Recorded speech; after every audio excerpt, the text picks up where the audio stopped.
if you're going to be attacked, believe it or not, there's only 12 different angles you're going to be attacked from. It doesn't matter whether it's going to be weaponized with a stick, knife, or sword, or even unarmed attacks. By understanding these 12 angles of attack, it gives you a head start on learning how to defend against all these, because there's only so many ways someone can attack you. So by the end of the video, you're going to have been taught all of the angles of attack, so you can figure out where these attacks will be coming from and how to defend against them. Okay, if you're ready, let's get into it. We're going to do the 12 angles of attack with the stick. I'm just going to start off upper body isolation. So I'm going to put to my right hand, so I'm going to put my right foot in front.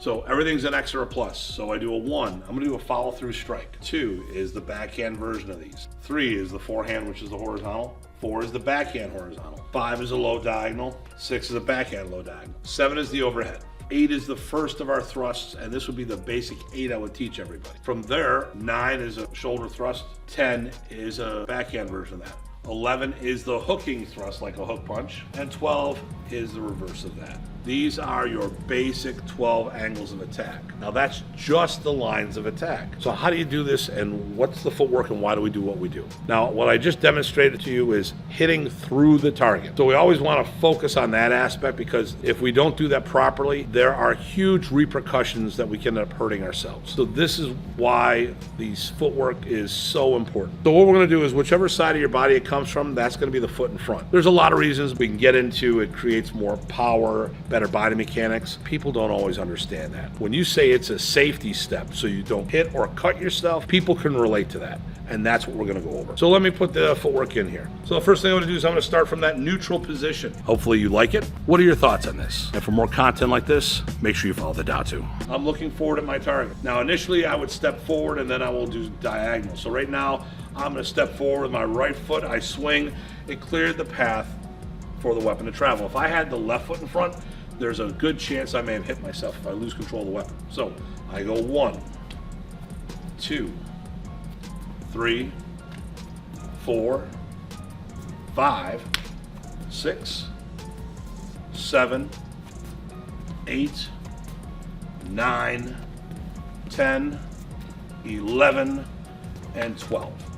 When I do the strike this way, it decreases, doesn't negate the chance of me hitting myself. There's always a chance that there's a weird deflection and I don't clip in my leg or something. But the thing here is this: when the foot is in back versus now, if there's a wild deflection, much greater chance of hurting myself. So always think about not hitting or cutting yourself. Once we get through that, that would be on hitting the target and they're not hitting you back whatsoever. I want to take it to that next level. They could just as easily be hitting you at the same time. So what I want to do is I'm going to step off the line. Here's the line on the floor. I put myself on it from a neutral position so I can go either direction. I'm going to step forward. If I'm going to come with my right foot, I step forward to the right.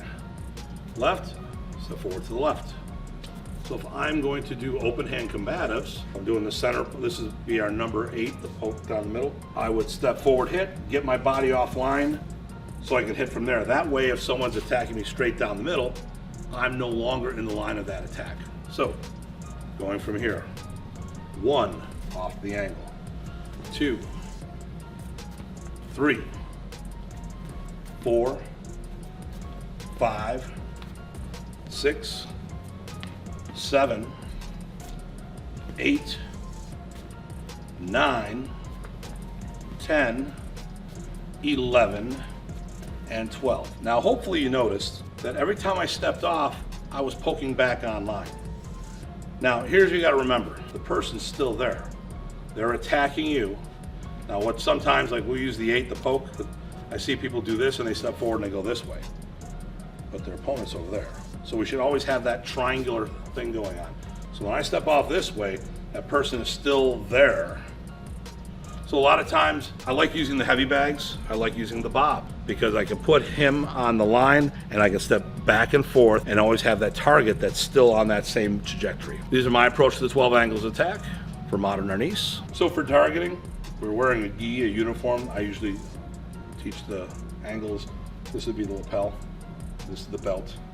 Then the knees. So right now I'll just do the strikes here. I go off.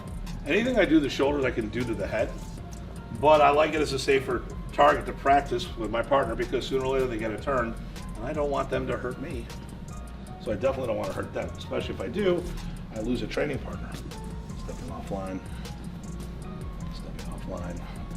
here, loading up from here and hitting, loading up from here and hitting. Now, I'm gonna give him the easiest one to illustrate this. Stab me. I move offline. It's important that when he stabs me, pop, he hits.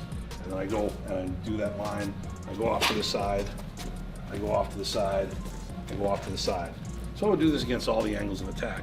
Most people are just gonna come straight down the center line. You watch a karate tournament, people move forward and backwards. People who win learn to move sideways as well. This triangular footwork is gonna be the key.